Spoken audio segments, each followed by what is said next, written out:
Thanks for joining us today. I'm Gabe Garish, owner of Backwoods Pursuit, and today we're going to do a Sitka Jackets review. We're going to go over all of the Sitka Big Game Jackets here that I've used over the last several years. Some of these are even new this year and last year, but I've been able to spend time in the field with each of these and wanted to bring those results to you and which ones work best in which situations to help you decide which ones are going to be best, because they make a lot of jackets and it can be hard to know what is best for what situation. So come along as we do that. I'll drop a link to each of these jackets down in the description for you, and check out our website, backwoodspursuit.com. Tons of reviews over there as well. We've got a Sitka layering kit review over on the website. Go check that out. And I'll put a link to our Facebook and Instagram pages all down in the description. Check those out. Let's dive into this review.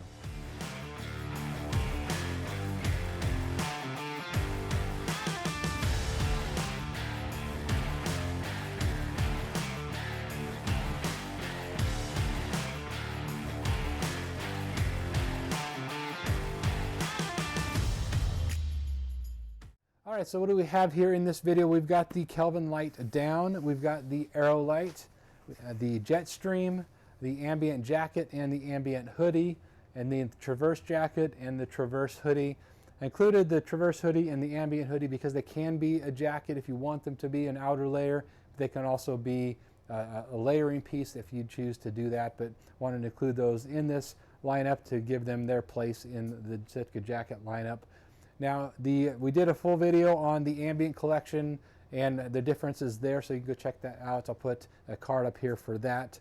And then we also did a video on the differences between this new Jetstream and the previous model, so I'll put a link to that as well here in the description. So what this video is not going to be is all the details of all of these jackets. We did videos on most of these jackets already, going into more of the details.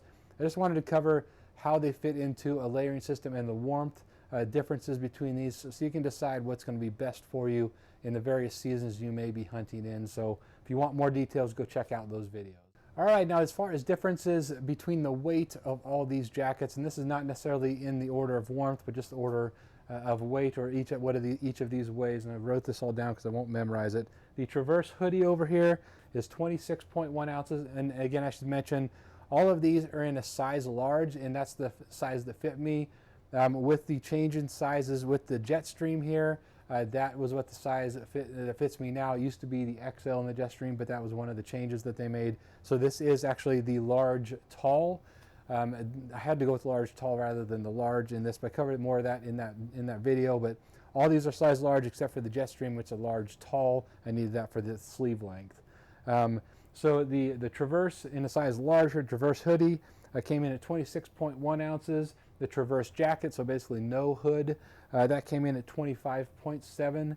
The ambient hoodie came in at just 12 ounces. That's crazy light for the warmth. The ambient jacket here, just a little bit warmer than the hoodie there, came in at 15.5 ounces. The new Jetstream jacket came in at 26.8. The Aerolite jacket came in at 16.5 ounces, and the Kelvin Light down came in at 17.3 ounces. So various weights here, and they're all again the same size, but let's dive into the differences in the warmth and where they are good and where they are maybe not so good, depending on the materials used. All right, now as far as warmth, I'm going to do my best here to relay to you my experience after using each of these in the field. And it's not going to be an exact comparison because obviously you're in the field in different conditions, and it's not always a one-for-one type of comparison, but we'll do our best here to give you that information to help you make a decision. So I feel like the piece that offers the least amount of warmth is probably the Jetstream, but it's not really intended to be an insulation layer. Obviously it's just it's a shell with a little bit of a liner on the interior. But the main difference is that the Jetstream here is the only one that offers the Gore-Tex Infinium, the wind stop. So if wind is at all an issue, or if you need a little more weather protection from rain or snow, that sort of thing, this is an awesome piece. And I find myself using this all the time because of that. It's just a great piece to put over the top of a lot of other different layers when you don't need that insulation piece. Now, counter that with something like the ambient here, a super lightweight, 12 ounces, less than half the weight of the Jetstream, but a little bit warmer. Now that is unless there's any wind. The wind cut right through these ambient pieces. I had both of these on an elk hunt where there was some wind, and they didn't do so well in the wind because they're meant to breathe really well. They're meant to be able to hike in them, and so because of that, they're not something that you want to have as an outer layer in windy situations. So a really good combination is one of these ambient collection pieces with the Jetstream over the top for your windy conditions, and I use that quite a bit. It was a great combination to make sure that the wind and or some light rain is taken care of with the Jetstream, but you still have your insulation pieces. And these work better than a puffy underneath the Jetstream because you're not compressing any of that down or the synthetic insulation. So that's a really good combination. But as far as warmth, Jetstream, ambient is next up, and then it's pretty close between the ambient, the jacket, because the jacket has 150 grams of that Evolve active insulation, whereas the hoodie has 100. And then the Aerolite was really close to the ambient here as far as warmth, but I give the edge to the Aerolite. And the Aerolite's going to be better for your moisture and better in wind. And it's a little bit heavier than the Aerolite or than the ambient, but not by a lot. But it's going to do better in those adverse conditions than the ambient. Now, the Traverse collection here, the Traverse Cold Weather Hoodie and the Traverse Cold Weather Jacket, they are fantastic as both an outer layer or as a layering piece. Now, I found that they are a lot heavier. So they're high loft Berber fleece on the interior, so they're not something that is very packable. So if you're going for a lightweight situation, those aren't the pieces, but they are a better layering for warmth than any of these other ones here, as far as better than the ambient. I felt like the ambient was great as layering underneath the Jetstream, but not as warm as the cold weather hoodie. I particularly like the cold weather hoodie or the jacket, I'm sorry, as a layering piece if you're going to be needing that. But if you're going to be using the cold weather or the cold weather Traverse piece as an outer layer, I liked the hoodie here because I do like having the hood on my outer layer. Worked very well that way. But I feel like the Traverse collection is a little bit warmer than the ambient, just because as an overall piece, it's going to do better in the wind and better in those adverse conditions than the ambient, but just very different pieces. Probably next up here is the Aerolite in warmth. It is an insulation piece. It's a puffy piece. It's a lot louder, as you can hear. All these other pieces are nearly dead quiet, especially this new Jetstream. It is very, very quiet. It's much quieter than the old model. But you get into the puffy insulation and you get a lot more noise. So if that's an issue, you may want to stay away from the puffy pieces or use them as a layering piece. The one downside to that is whenever you use, if you're going to use either of these insulation pieces as a layering piece, you negate some of the benefits of the insulation, because if you're putting, say, even the Jetstream over either of these pieces, you're going to compress that down or compress the insulation, and that's not going to give you the warmth that it would if it was fully lofted. So that's one thing I try not to do, is to layer insulation pieces under an outer layer, because you're going to not get the full benefit of the insulation piece. Now finally, you've got the Kelvin Light down, and this is their only down piece that I've used, and it's awesome. It's super warm, but it is very, very loud. It's the loudest piece by a long ways, so it's not something I could use in an archery application. The Aerolite is a little bit quieter, and I have used this in an archery application. It's not too bad, but it's a little bit louder than I like for that application, but it's not as warm here as the Kelvin Light down. The Kelvin Light down is very, very warm. So it's a great mid to late season type of piece, particularly rifle hunting, if the noise is not as big of an issue. So that's where I like that. And again, this as an outer layer is where I like to use the Kelvin Light down. Now I'm going to put each of these on real quick for you so you can see the differences in the way that they're cut and some of their sizes. They are a little bit different in the way that they're fitted. So this one here, Kelvin Light down, again, this is a size large. I'm about 185, 5'11", and this one does fit on the more snug side. It's probably one of the more snug cuts of the bunch here. And so if you are wanting to layer underneath this very much, I would get a size up from what you typically wear. It does fit just fine, but it is different than these. And one other thing that is different about this is the way that it is elastic around the bottom. So none of the rest of them, of the Sitka jackets here, have that. So it's a little bit different that way. Some people like that and some people do not, but it does have that elastic here on the bottom. So it kind of hugs your waist, different than these other styles. So that one is the Kelvin Light down. go with your regular size unless you really want to layer quite a bit underneath it. This one here, the Aerolite, again, size large, not a large tall or anything, just a standard size large. And this one, I originally went with the size XL and then decided to go down to the large because the XL was just a little bit big. And this one turned out to be just perfect in the large. I was, because of the previous sizing jackets, the previous Jetstream jacket, I needed the XL in. I thought initially I was going to need an XL in this, but I didn't. So this fits really, really well. It's a good fit. It's got room here to layer underneath, which is nice for this jacket because it's not a super warm insulation piece, so you are going to want to layer under this a little bit.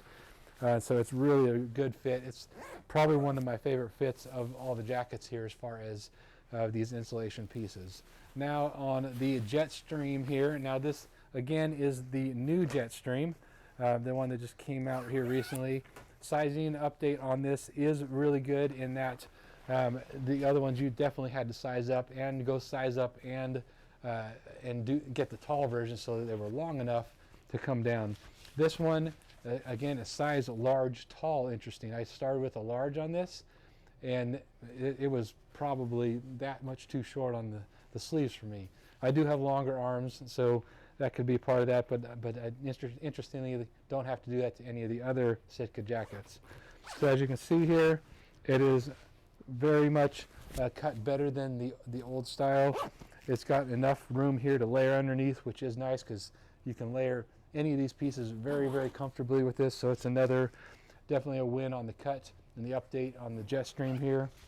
So again, a large, tall is what I ended up. So I ended up having to go with my typical size, just in the size tall with the Jetstream. The ambient here, and this is the jacket here.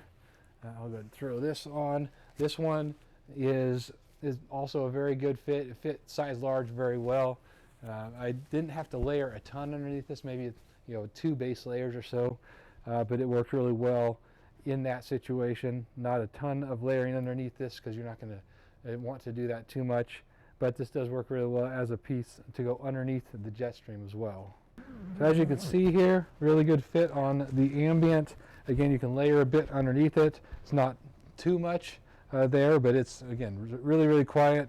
Sizing is great for a couple of layers underneath this, but if you need to do, I wouldn't say put like something like the Traverse or anything underneath this. That would not work that well. The cuff is a little different, and it has just one of these elastic cuffs like that, whereas the other ones have most of the other Sitka jackets have a slightly different cut. So very, very true to fit on the ambient there. The ambient hoodie here, see if I can get this guy on real quick. It's a little bit tougher to get on because it doesn't have the full zip, but we'll throw this on. All right, got that on. So as you can see, it seemed like it's just a little bit more snug than the ambient jacket. I'm not quite sure why. It's not by a lot, but it's a little bit more snug. The arms maybe not quite as long as the jacket. It's close, but it feels like I could go to an XL on the hoodie. This one fits just fine. It works good, especially as a layering piece, but it's not too big by any stretch. If anything, I'd size up on the hoodie, on the ambient hoodie, but it worked pretty true to size for me. Now for the Traverse, this is a Traverse jacket. They fit the same, so I'll just put the one on here. Traverse jacket, and this is the updated sizing here. I do like the updated sizing on the Traverse. The previous sizing was quite snug. It was actually really, really snug. I almost went to an XL over the large, but with the new sizing here, this is again a large, not a large tall or anything. The fit is just about right. Its arms are just right. It's great for a couple layers underneath, but it can also be something I can layer on top of. So it really did well on the sizing of the new Traverse.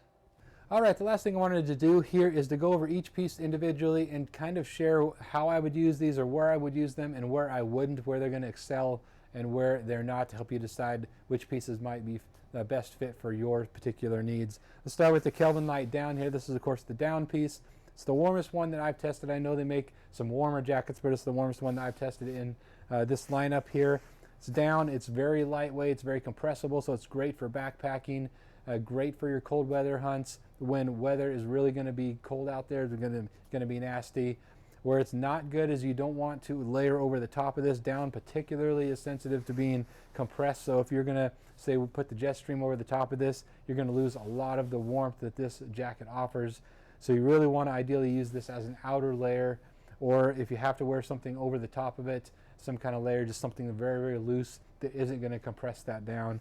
Again, it's very noisy, so I wouldn't like to use this in an archery situation, but if it's say a backpack rifle hunt where you can really compress this down very, very well, it does awesome that way, and it's very lightweight, very warm, especially for how much it weighs. So that's where I would use that and where I wouldn't. The Aerolite here is an awesome piece for all kinds of weather situations. It's kind of like a do-it-all type of a puffy. It's very lightweight, compresses very well.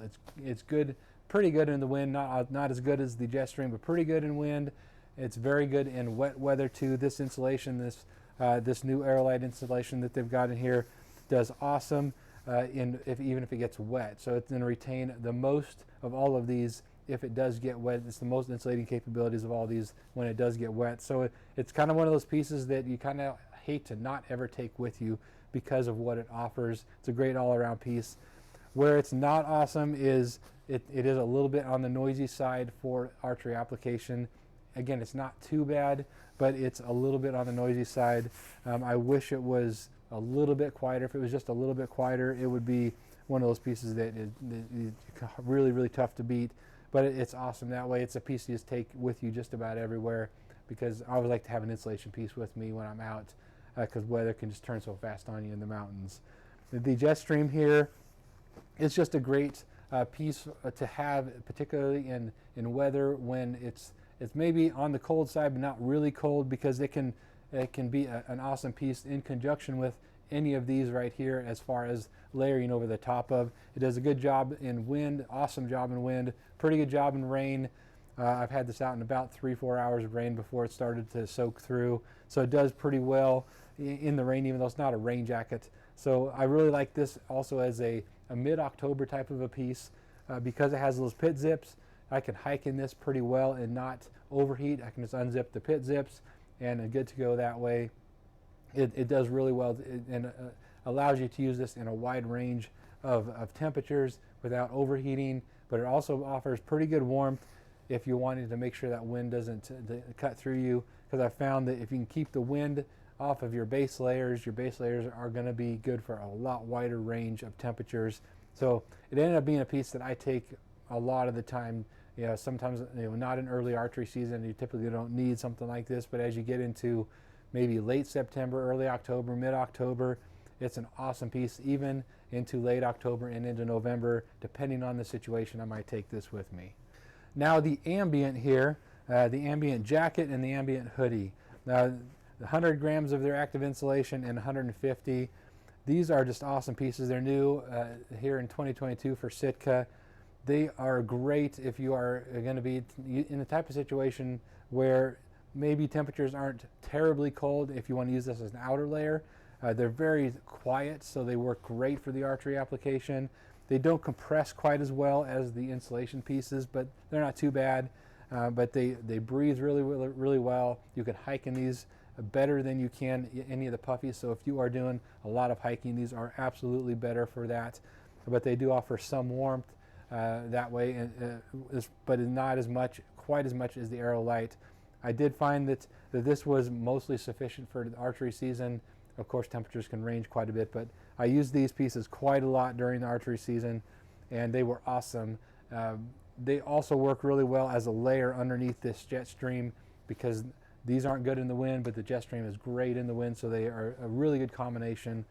Moving on to the Traverse here. Both of these are pieces I really like, but they are heavy. That's the biggest downside to the Traverse. They have this high loft Berber fleece in here that is just super warm. They work really well as a layering piece for your late season if you're going to layer underneath any of these other pieces, because they do a really good job of warmth retention, and they can be used as a jacket, absolutely, but they're also really good as a layering piece under some of these other ones. Not so much the ambient, that's going to be not as good of a combination, but the jet stream and the Aerolite or the Kelvin Light. They're really good to layer underneath that, but they can also be that outer layer. They are DWR treated like most of these. I think all of them are. So they work really well that way. In late season, I like to use these as a mid layer underneath some of these other insulation pieces. They work really, really well using it that way.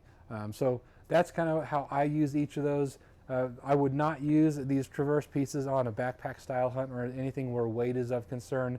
They're just too heavy for the warmth that they offer.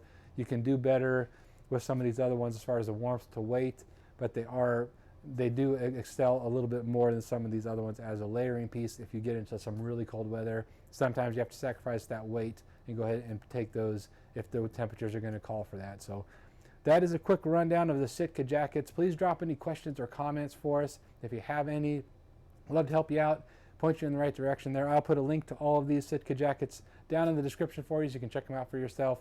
Thanks for watching here today, and we will see you next time.